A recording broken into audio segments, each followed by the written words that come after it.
دشمن اس پر جبر نہ کرنے پائے گا اور شرارت کا فرزند اسے نہ ستائے گا۔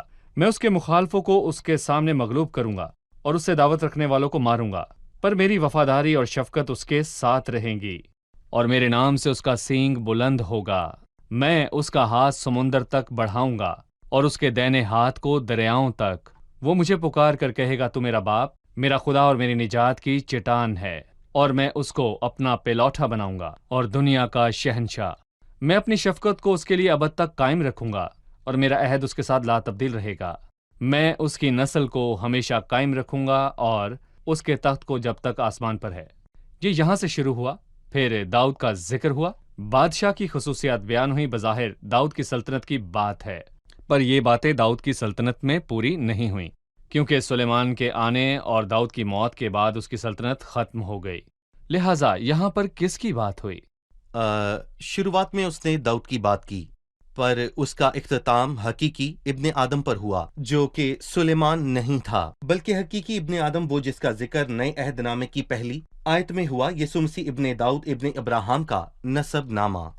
اور جب وہ پیدا ہوا تو جبرائیل فرشتے نے داؤد سے کیے وعدے کی طرف اشارہ کیا اور کہا کہ خدا اس کے باپ داؤد کا تخت اسے دے گا، اور وہ یعقوب کے گھرانے پر عبدالآباد بادشاہی کرے گا، اور اس کی بادشاہی کا آخر نہ ہوگا۔ لیکن داؤد سے کیا ہوا وعدہ ابھی تک پورا نہیں ہوا، کیونکہ مسیح یسوع نے ابھی تک یعقوب کے گھرانے پر اب تک بادشاہی نہیں کی، اور نہ وہ داؤد کے تخت پر ہمیشہ کے لیے بیٹھا۔ کچھ لوگ کہتے ہیں وہ تخت نشین ہے، لیکن وہ تخت باپ کا ہے، وہ اس کے باپ داؤد کا نہیں، کیونکہ داؤد کا تخت زمین پر ہے، لیکن مسیح ابھی باپ کے تخت پر بیٹھا ہے، تاکہ اس کے دشمن اس کے پاؤں کی چوکی ہو جائیں۔ اور میں یہاں پر یہ کہوں گا کہ داؤد سے کیے وعدے کے مطابق زمین پر اپنا تخت حاصل کر لے۔ پھر بادشاہ جلال کے تخت پر بیٹھ کر لوگوں کو اپنے حضور جمع کرے گا، تاکہ وہ زمین پر بادشاہ کے طور پر داخل ہو۔ صحیح۔ دیکھیں، آپ نے کہا کہ کچھ الفاظ داؤد پر پورے نہیں اترتے۔ مثلاً 25ویں آیت ہے کہ میں اس کے ہاتھ سمندر تک بڑھاؤں گا۔ داؤد کو سمندر پر اختیار نہیں ملا، اور اس کے داہنے ہاتھ کو دریاؤں تک۔ پھر وہ مجھے پکار کر کہے گا کہ تم میرا باپ اور میری نجات کی چٹان ہے۔ یہ الفاظ کس پر صادق آئے؟ عبرانیوں کے پہلے باب میں واضح لکھا ہے، میں اس کا باپ ہوں گا اور وہ میرا بیٹا ہوگا۔ اور عبرانیوں پہلے باب میں مسیح کے متعلق لکھا ہے، اور میں اس کو اپنا پیلوٹا بناؤں گا اور دنیا کا شہنشاہ۔ لیکن داؤد پیلوٹا نہیں، نہ وہ دنیا کا شہنشاہ بنا، جبکہ ابن داؤد یسوع مسیح ہے۔ اور میں کہوں گا کہ اسی لیے نئے عہد نامے میں لکھا ہے کہ بادشاہوں کا بادشاہ اور خداؤں کا خدا۔ آپ نے کہا کہ آخری حصے میں مسیح کی بات ہوئی، جی کہ وہ بیٹا اور پیلوٹا ہے۔ بالکل۔ مسیح پیلوٹا ہے سے کیا مراد ہے؟ کیا اس کی کوئی ترتیب ہے؟ کیا اس کا مطلب یہ ہے کہ اس کے بعد بھی بیٹے ہیں یا کوئی اور بات ہے؟ دراصل یہوہ وٹنس والے گمراہ ہوئے، اور انہوں نے سمجھا کہ پیلوٹے کے معنی وقت میں سب سے پہلا ہے، اور اسی بنیاد پر غلط تعلیم آئی کہ مسیح ساری مخلوق سے پہلے تخلیق ہوا۔ لیکن بائبل مقدس میں مسیح کی تخلیق کا ذکر نہیں، اس کا ذکر نہیں ہوا، کیونکہ وہ ساری دنیا کا خود خالق ہے، وہ بنانے والا ہے، کیونکہ سب چیزیں اسی کے وسیلے سے اور اسی کے واسطے پیدا ہوئیں۔ تو پھر پیلوٹے سے کیا مراد ہوئی؟ پیلوٹے سے مراد ہے کہ رتبے میں پہلا ہونا، نہ کہ وقت میں۔ مثلاً یوسف پیلوٹا تھا، حالانکہ وہ بھائیوں میں 11ویں نمبر پر تھا۔ اگر ہم داؤد پر غور کریں تو وہ بھی پیلوٹا تھا، تو بھی داؤد یہاں پہلا بادشاہ نہ بنا تھا۔ اور ساتھ ہی میں یہ کہنا چاہوں گا کہ نہ ہی داؤد اپنے سارے بھائیوں میں پہلے نمبر پر تھا۔ رتبے میں پہلا پیلوٹا ہوتا ہے، لیکن وقت کے لحاظ سے یعقوب کا پہلا بیٹا روبن تھا، لیکن وہ نہیں، بلکہ اس کا پیلوٹا یوسف تھا۔ اس کا تعلق رتبے اور فوقیت سے ہے، جی، ترتیب سے نہ ہی نہیں ہے۔ تاریخ وار ہے۔ بھائی یوسف ابدی تخت کے بارے میں بات کرنے کے بعد 34ویں آیت میں فرمایا گیا، میں اپنے عہد کو نہ توڑوں گا اور اپنے منہ کی بات کو نہ بدلوں گا۔ میں ایک بار اپنی قدوسی کی قسم کھا چکا ہوں، میں داؤد سے جھوٹ نہ بولوں گا۔ اس کی نسل ہمیشہ قائم رہے گی اور اس کا تخت آفتاب کی مانند میرے حضور قائم رہے گا۔ وہ ہمیشہ چاند کی طرح اور آسمان کے سجے گواہ کی مانند قائم رہے گا۔ صلہ۔ حالانکہ 38ویں آیت میں موجود حقیقت ان وعدوں سے مختلف ہے، صحیح۔ لیکن تو نے تو ترک کر دیا اور چھوڑ دیا، تو اپنے ممسوح سے ناراض ہوا ہے۔ تو نے اپنے خادم کے عہد کو رد کر دیا، تو نے اس تاج کو خاک میں ملا دیا۔